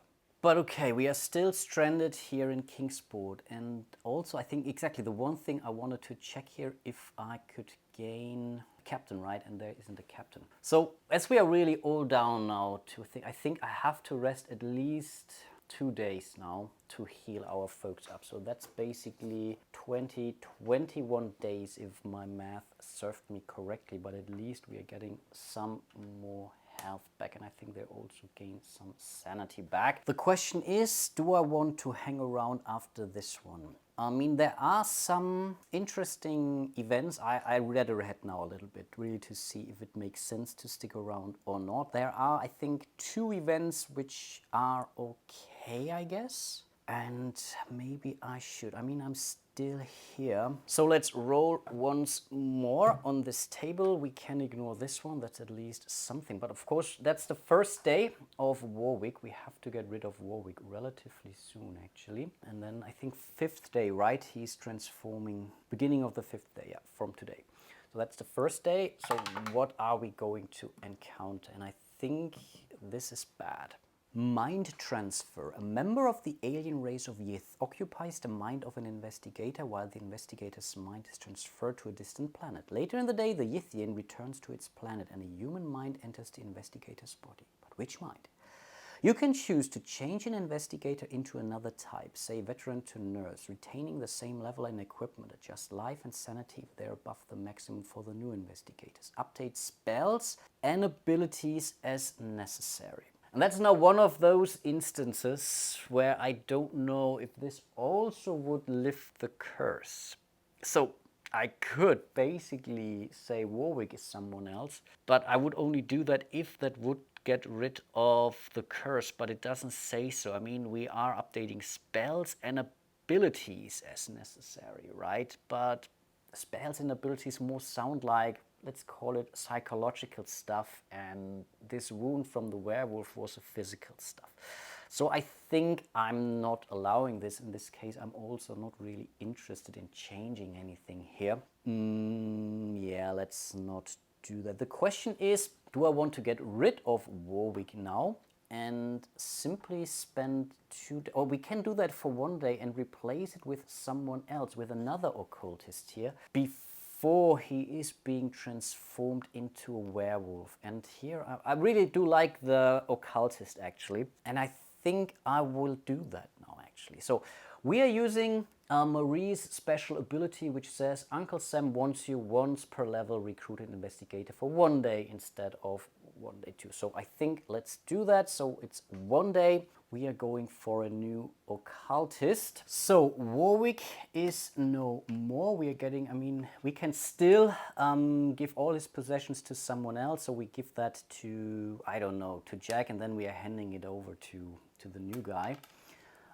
He's fully healed, that's the good thing. We could, I think, even give the cane to someone else, but in this case, let's introduce Alistair, our occultist. So again, he's basically back to his full health, so that's at least something. He still has his spell, so we didn't even use it, but is also basically fully healed in respect to his sanity. So the only ill effect here is that we have basically lost a day in this case, and of course the special ability. So let's give that item back to him accordingly. And that's that. Are we going on? And I think we are now, but I think no, we can't actually. 1, 2, 3, 4. I think, oh, did I mess that up? I think we have to leave now.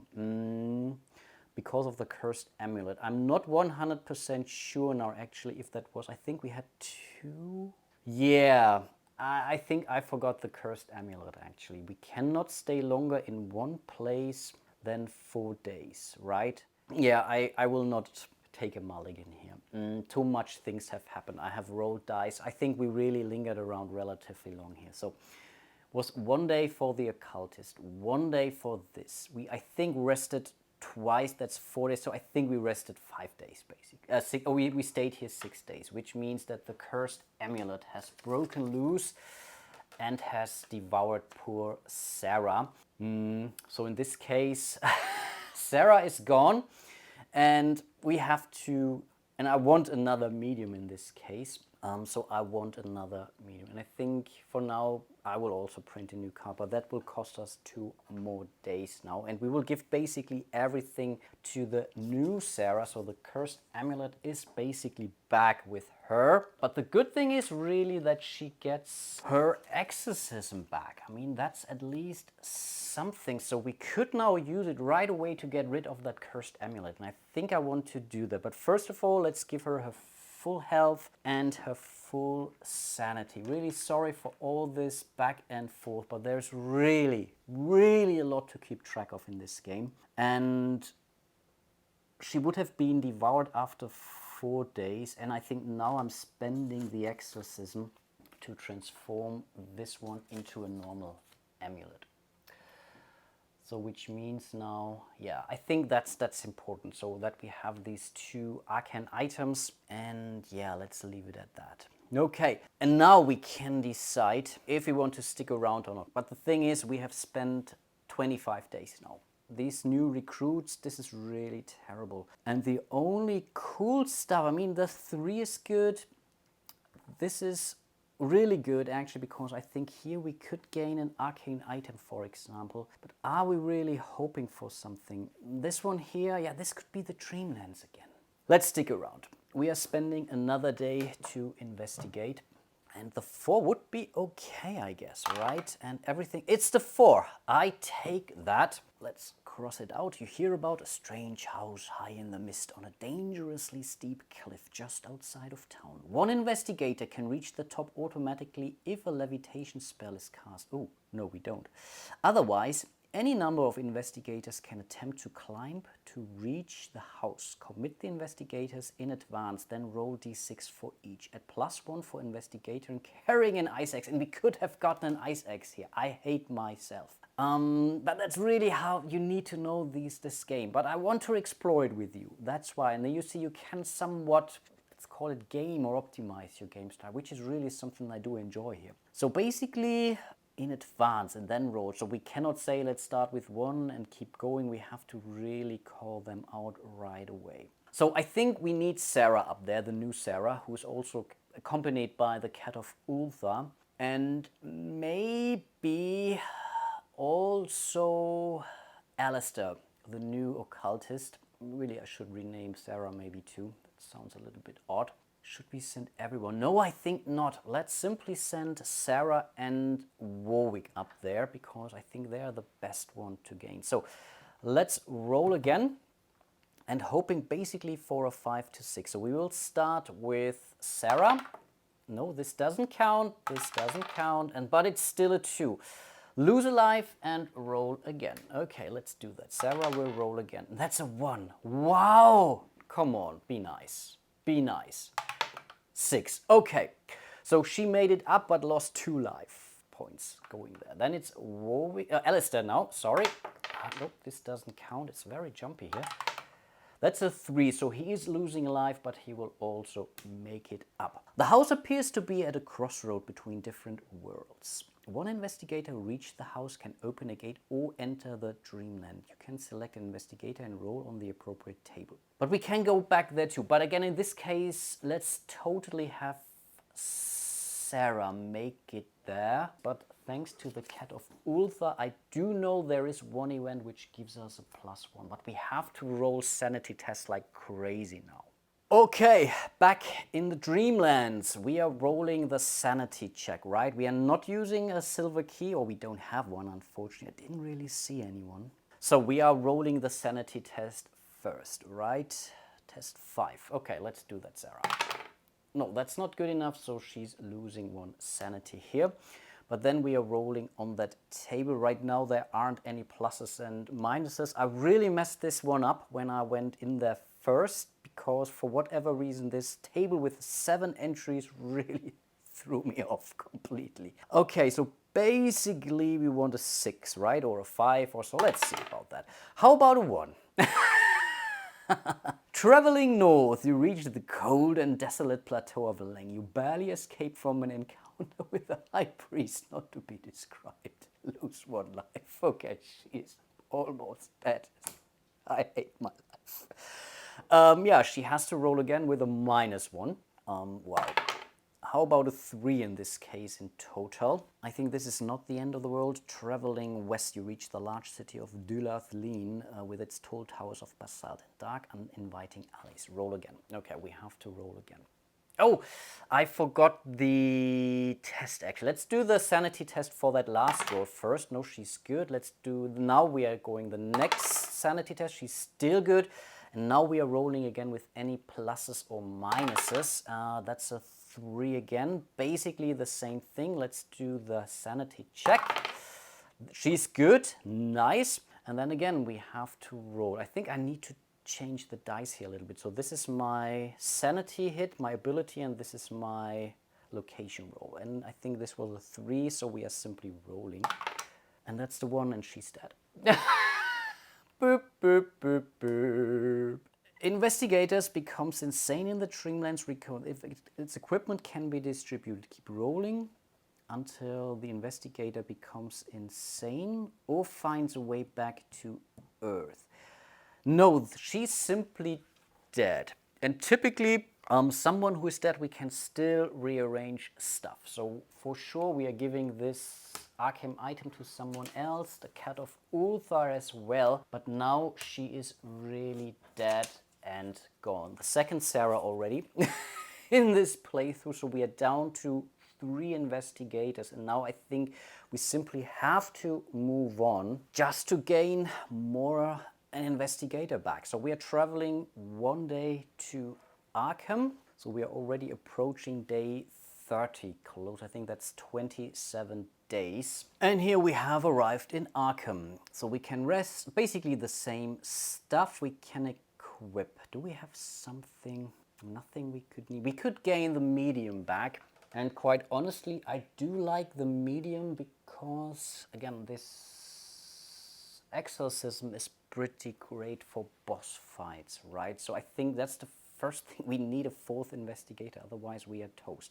And we cannot use Uncle Sam wants you from Marie, right? Our spy. So yes, we have to spend 2 more days now. 29 days it is. So meet Lady Ruby, medium. Again, we have our exorcism back, and this time we can keep it. We are not using it to, whatever, get rid of a curse or so. And I'm really not doing well, actually. I keep forgetting stuff. I really apologize for that. But again, there's a lot to keep track of this one. Anything else we want to do? I think I will give the Cat of Ulthar back to Lady Ruby, and we will also give the grad students to Lady Ruby as well, right? And then what other? We have a collector. You can discard this helper to trade any one arcane item with a random. No rerolls. You must. This is really great, but we don't have a cursed item right now, and we could go for more graduate students. I don't know. I'm really thinking about getting whatever another weapon so that we have something to trade away, right?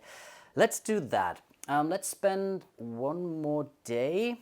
We do have knives. Maybe let's go for a baseball bat this time. It doesn't matter. Let's simply, I think I still have a knife.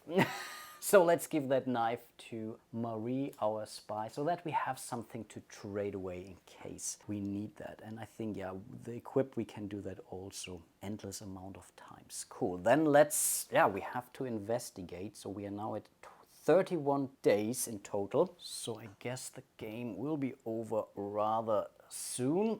And that's a 3. So let's mark it off. Miskatonic is organizing an expedition to some ancient ruins in the Antarctic Circle. A single sane investigator may choose to join the expedition.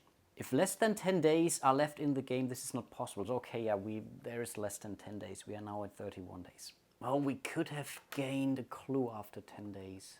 For sure, right? I think we simply lost that day, right? Yeah, we are not getting any refunds here. Oh boy, that's so bad. So yeah, we simply have to keep going. So let's definitely investigate once more. Oh, that's a little bit frustrating as well. And that's a 6. Come on, a 6 must be... Oh, wow, there's also 7 down here. So there must be something else. Though somewhere there must be a +1. Okay, you meet Albert N. Wilmarth, a folklorist and assistant professor of English. Wilmarth has been corresponding with a folklorist from Vermont, Henry Akeley, who claims to be in contact with alien creatures. If you want to meet Akeley, you need to travel to Townsend, Vermont. When there, When there, you can add +1 to all die rolls on the investigate table. You can also immediately recruit one of Wilmarth's assistants as your helper. That's not bad, actually. So we have to write that one down, and there could be a good reason now to move to Townsend. The +1 might be a good thing. Question is, do I want to go for Wilmarth assistance now or not? I mean, we still have the space. We have spent the day investigating here. So I think I am going to do that, right? Yeah, absolutely. So meet Wilmarth's assistant here, +1 to occultist, so I think it makes sense to give it to Alistair, who that right now he gets a +1 on occultist anyway, now it's a +2. Let's do that. I think we will have to keep going here in Arkham. At least one more day, so it's 33 days already. That's a 5. No, we didn't do the 5 yet, so let's remove that. Let's take it off. You visit the Miskatonic Library in the hope of seeing the fabled Necronomicon. As you do so, you are attacked by a monstrous human hybrid. He is semi-anthropomorphic above the waist, greenish-grey tentacles with a red-sucking mouth. Test Sanity 4, Wilbur Watley. Ah, nice! Oh, we cool. 5 life, 2 attacks per round on a hit, roll a die. If 1 or 2, the target loses 1 extra life. Okay. And Watley recovers 1 life up to its starting maximum. So if we are rolling this 1 or 2, of course. And then, yeah, if we defeat him, we cross that bridge when we get there. So here is Wilbur. The good thing is, yeah, he has 2 attacks, but at least we don't really need anything in particular. The thing is, we still need to go through the sanity check. But I think all our folks will be okay no matter what, so I take that. So we will start with a graduate student, and he loses basically 1 point of sanity. I make a mark here. Then it's the second graduate student. He also loses 1. Then it's Lady Ruby. No, let's do Wilmarth assist. Let's do the... Okay, wow, also lost 1. But they're still all around. That's something. Now it's Lady Ruby. Was a 4, right? No, wow, what's going on? That's, I don't know, only 2 so far. Then it's Marie. Marie is also losing 1. Then it's Jack. Are you kidding me? Come on. And then it's Alistair. At least he makes it. Wow, that was a tough call now, tough round. But now we are getting to fight back. It's a hybrid, right? It doesn't count as a human. Yeah, no. So Mary gets her +1, right? That's at least something. So let's see. And we are rolling. We are hoping for a 5. 4 + 1 is to 5. So we have taken 1 hit. Cool stuff. Then it's Jack the veteran. And we are now, should we use the... Let's not use the Tommy gun just yet. So he gets a +3 though. And that's an 8. Ah! Just 1, just not good enough, right? 5 + 3 is 8. Yeah, we needed 2 more actually. But okay, it is what it is. Again, the others are not fighting because it's a boss, but then we still have Lady Ruby. She could use her exorcism actually, but I do think we are okay. No, let's not do that. So Lady Ruby will attack. 2 is not good enough, and then it's Alistair. Ah, 4. Okay, awfully close. And then, yeah, as usual, we will assign those. 1 goes to Jack, 1 goes to Mary. Yeah, let's do that. So Mary will defend first. And that's, I think, a star. It's good enough. And then it's Jack. And he's also fine. Nice, which means I think we don't have to roll on a hit. Exactly. Cool stuff. Cool stuff. Then it's back to us. Marie will hit Wilbur. with a +1. That's not good enough. Then it's Jack with a +3. That's 6. That is good enough. That's at least something. Then let's do Alistair first now, actually, because this could matter. And that's not good enough. Question is, do we want to go for the exorcism or not? And I think not. Lady Ruby will simply fight. And that's a 1. Okay. So she didn't make it, which means, again, we will stick to the defense. Marie is first. That's a 6. She's good. Then it's Jack. That's a 6. He's also good. Wow, why can't you roll during your attack? Let's do Marie again. They are fighting back. 3 + 1 is 4. Jack. 3 + 3 is 6. Okay, down to 1. Again, we will continue with Alistair now. 8 come on. Yes, you are a star, and I want to see that. That's an exploding die, and that's an 8, which is enough to take him out. Amazing job. So now we have defeated him. If you defeat him, you can consult the Necronomicon. Each investigator wanting to do so must test Sanity 4, then regardless of the result, test Law 5. All investigators may attempt to read the Necronomicon, but only one can succeed the law test. Okay, understood. Fail, the book guards its secrets jealously, no effect. Success, learn a shocking secret about the nature of time. Lower the sanity of the investigator by 1. As long as the investigator is in the group, every time the party finds a clue, subtract D2 days from your log. Nice, subtract. Wow, Jack cannot do that, but I think everyone else has to do that now. So we will start with Lady Ruby, the medium, right? First of all, we are going for the sanity check. That's a 4, right? Yeah. And yeah, she is good. And then she's taking the law test. And she gets a +1 because of the graduate student she has with her. And that means, yeah, basically we need a 4 or higher. Yes, you are a star. Cool stuff. So next we are losing 1.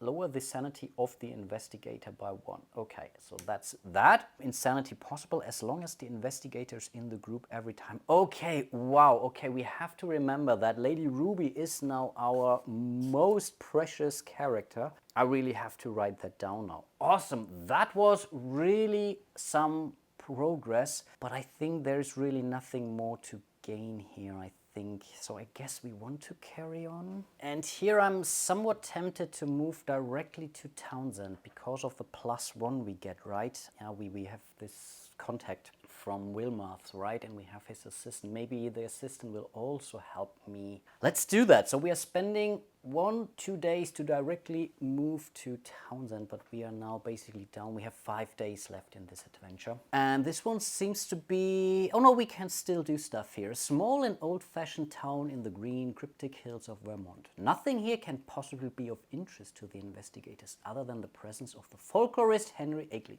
Exactly.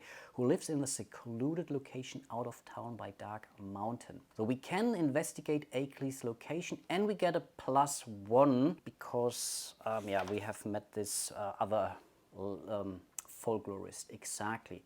We can rest. There's really nothing else we can do. Do we want to rest one day, or... I think we are okay rest-wise. No, let's not rest. Let's spend the 1 day to basically roll on the table. And let's try to not forget the +1 here, right? So let's see. So 2 + 1 is 3. So this can't be good. You failed to locate the house of Henry Akeley, but how can one fail to complete such a simple task? Is the landscape changing to trick you? A concerned citizen warns you about strange creatures who roam the countryside. If you ever fight against Migos, you have the initiative automatically. That's nice. Okay, we get the warning, so this did help. Also, you can recruit the concerned citizen +1 to all his attack and defense rolls against aliens. Tomorrow you can roll on this table until you roll a natural or modified 4, 5 or 6. Okay, that's only tomorrow, which is basically now. Are we going with this concerned citizen? I think I am, and will dodge a grad student for that. So here's the concerned citizen. It goes with Marie, and then we are rolling again. Still we have the +1, and we can roll until we roll a natural, modified, or natural or modified 4, 5 or 6. Okay, let's see about that. and that's the 6. Basically +1 is a 7, which I guess is good enough. You meet with Henry Ackley at his house. The folklorist explains that he is in contact with a race of aliens from the planet Yugoth at the edge of the solar system. They are a peaceful and advanced race, he says, that only attacks if it feels threatened. They have a completely different understanding of time and space, but are willing to share their knowledge with enlightened humans. They can show the marvels of Yugos to an investigator, but the only way to do so is to remove the brain and place it in a special canister that can withstand the abysses of outer space. If you decide to accept the offer, test Sanity 2, okay. Next, choose an investigator and remove it from the game. You can redistribute its equipment. At 2 days, and thanks to the knowledge brought back home, you gain a clue, and if you want, you can add the brain to your party as an investigator. It is never attacked in combat and is indestructible, so there is no need to trade its life. It can never perform activities nor be selected, blah blah blah. The only thing the brain can do is once per combat in the first attack phase, it can launch a psychic attack at +2, which in case of success inflicts exactly 1 wound on an enemy. That's not bad. We are adding 2 days. We could lose 1 day, and then we have the brain with us. I mean, that's so cool, actually. The thing is, adding 2 days will put us to 59, and I think then, but we have to go. Let's do that. Come on, it's so fun. We're adding those 2 days, and then, yeah, we have to, okay, first of all, we have to test sanity, right? Yeah, let's check sanity first. So we are going with the graduate student first, that's good. Then the concerned citizen, that's good. Then it's Wilmarth assistant, that doesn't count, I told you. That's a 1, so he's out. That was his second one. Wow, okay, he's dead, out of here. Cat of Ulthar is not doing this. Then it's Lady Ruby, she's good. Then it's Marie, she's good. Jack, he's good. And Alistair, he's also good. The question is, who are we going to send away? We need Lady Ruby because then we basically could gain up to 2 days back because of her special ability. So I think it's Alistair. I think Alistair has to leave us here, unfortunately. So he's being transformed into a brain. So meet Alistair's brain. No health, no sanity, can die from what I understood. But first attack phase of the combat, right? Once per combat round. Psychic attack, exactly 1 doom wound on it.